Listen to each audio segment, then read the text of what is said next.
What does it mean when the legend comes to life? Broly has been a hugely influential character in the Dragon Ball landscape ever since his appearance in Dragon Ball Z Movie 8. All around the world, he is sometimes seen as a representation of what an outsider to the franchise thinks Dragon Ball is. He is both hated and loved, but there are many people who don't know his origin, both in our world and in the Dragon World. Welcome to Smugstick, and today we will be talking about the legendary Super Saiyan, Broly. The year was 1993, and the Dragon Ball anime was in the middle of the Cell arc. To be exact, the anime had just aired Dragon Ball Z episode 176, the episode that pretty much began the Cell games. 3 days after the airing, on March 6, 1993, the 8th Dragon Ball Z movie, Burn Up, a red-hot, raging, super fierce fight, premiered in Japan at the Toei Animation Fair, paired up with the newest Dr. Slump film. The film grossed a respectable 2.12 billion yen, making it the 4th highest grossing Dragon Ball film at the time. The film was created by Toei Animation as a side story to the main Dragon Ball anime. Takao Koyama, the scriptwriter for Dragon Ball films at the time, created Broly for the movie, his name being a pun of broccoli. Speaking of names, the names of the films were often the first thing planned by the staff, who would then write a story to fit the name. Anyhow, Koyama created the character of Broly and the concept of the legendary form, but it was up to the series creator, Akira Toriyama, to design the monster. In Toriyama's draft, Broly is pretty much the same as in the final product. Toriyama did, however, give him a tail. He does note that it isn't important for Broly to have a tail, however. He also explains that he does not wear armor, as armor comes from Frieza's army, and he never served in it. Although Toriyama designed Broly, it was Tadayoshi Yamamoto, who had just taken over the position of animation supervisor, that refined Broly's look for the film. Ben Shimada would bring the character's iconic voice, and has been portraying him ever since, even returning to his role for the new interpretation for Dragon Ball Super Broly. Koyama's creation was made as a sort of explanation to why the legend of the Super Saiyan didn't seem to match the series, as the legend says that the legendary Super Saiyan appears thousands of years apart, implying that Broly is actually the one to fulfill the legend. Koyama became enamored with his creation to an uncanny degree. Even to this day, he professes his love for his own creation, but more on that later. Broly went to star on 2 more Dragon Ball films, Movie 10 named Dangerous Duel, Super Warriors Never Rest, and Movie 11, Super Warrior Defeat, I Will Be the Winner. Well, technically, it was a clone in the last one. Broly has had many transformations through the years, though I will focus on the ones covered in the movies. You may think they are all simply Super Saiyans, but that's not entirely true. Broly's blue-haired form, which is sometimes seen as unstable, is known as Super Saiyan Type A. His more controlled state, shown in Movie 10, that has the traditional golden hair, is known as Type C. Finally, his iconic legendary Super Saiyan form is known as Type B. Don't let the names deceive you. The letters only correspond to the chronological order to when the transformations appeared, not the power. That is to say, Type B is the strongest form in the films.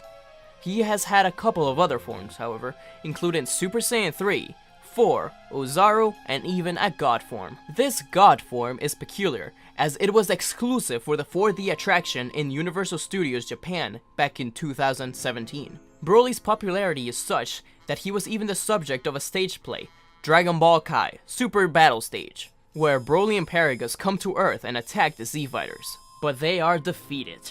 He was also one of the first film characters to debut in video games as part of the cast of Super Butoden 2 for the Super Famicom in 1993, where he was a special secret character. Even the toys weren't safe from him, as he was the only movie character to have a figure in the Super Battle Collection figure line. My favorite thing that shows how popular he is his inclusion as a secret boss battle in the video game Attack of the Saiyans for the Nintendo DS. It is interesting as the game only goes up to the Vegeta fight, with no other Super Saiyans in sight. He is, of course, the hardest boss battle in the entire game. Broly has a rich history, though most of you may know it already. He was born on the same day as Goku, who cried endlessly next to him. Broly, along with his father Paragus, were nearly killed by King Vegeta, who was afraid of the immense 10,000 power level that the newborn had. However, Broly survived, and he protected himself and his father from Planet Vegeta's destruction. Eventually, Paragus created a mind control device to control Broly.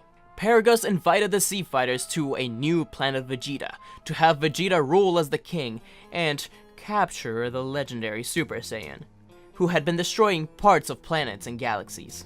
This was a trick, however, as the planet Paragus had chosen was set to be destroyed. Broly, at the sight of Goku, snaps and transforms before being taken over again by Paragus. Later, this happens again, but Broly becomes his legendary form. None of these Sea Fighters are a match, and Broly even kills his own father after he attempted to leave him stranded. Goku asks for everybody's energy, and is finally able to defeat Broly in one final punch as the planet is destroyed. Thankfully, the Sea Fighters escaped and returned to Earth. Somehow, Broly also escaped on a ship and landed on Earth, where 7 years later he awakens to the cries of Goten.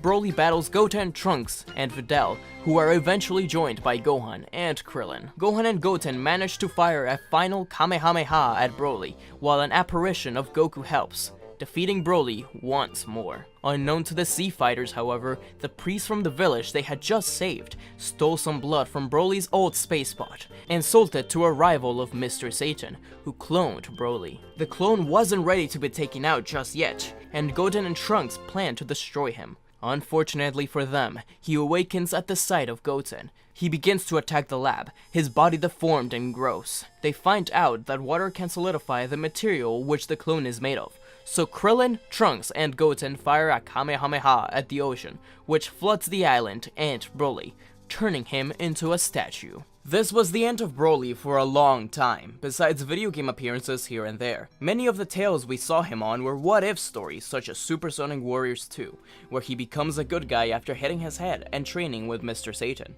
He has had a few appearances in Dragon Ball Heroes, including the Victory Mission manga and a bunch of story-based trailers.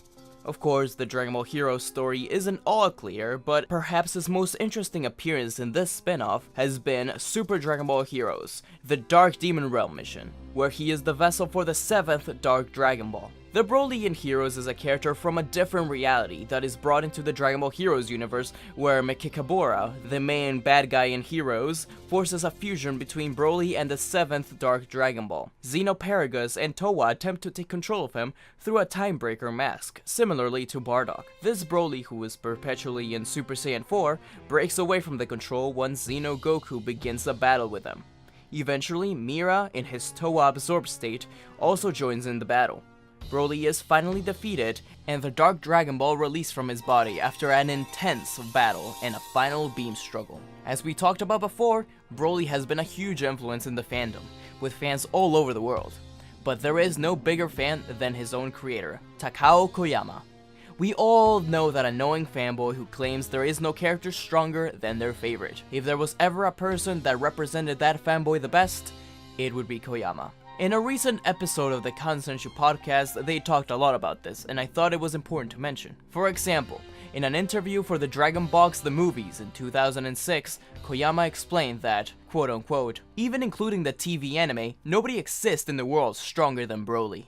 I mean, even Vegeta, Prince of all Saiyans, was trembling in fear. I felt that there was no way that kind of mightiest being would die in a single outing. After all, there were kids who cried at Broly's overwhelming strength when they saw Burn Up at Shueisha's preview screening. I can't find any other evidence that explains children crying, so I'll take his word for it. But perhaps the worst thing he said was on his personal blog during the theatrical release of Battle of Gods. He said the following while talking about the fact that the new opponent was the God of Destruction. In the world of Dragon Ball Z, that's a setting where even Broly, before the God of Destruction, would face a gap like that between a Yokozuna and the very bottom of the sumo ranks. That Broly, reduced to a pushover. Only from the impression I got of the character on the screen, Broly was scarier, no contest. Am I the only one who found that Broly looked overwhelmingly frightening?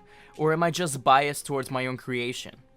I think it is important to know the perspective that Koyama had towards Broly when we go forth. as there will be inevitable comparisons between his and Toriyama's interpretation. Knowing the man behind Broly will allow us to see what made the original Broly what he is, and even his own fandom. Toriyama not being as enamored with Broly will definitely have an impact in how Broly is presented in this story, and with that, Dragon Ball Super Broly is an exciting time for the franchise. It's the 20th Dragon Ball film, with a brand new look and a brand new Broly. The people behind Dragon Ball have been fairly clear that Broly was chosen to return because of his popularity outside of Japan. This new story by Akira Toriyama promises to focus on the origin of the Saiyans, and will effectively bring Broly into the main continuity. We don't know much about it yet, but we do know that it will be an exciting tale, so look forward to it. And remember, he isn't just a monster, he's the devil.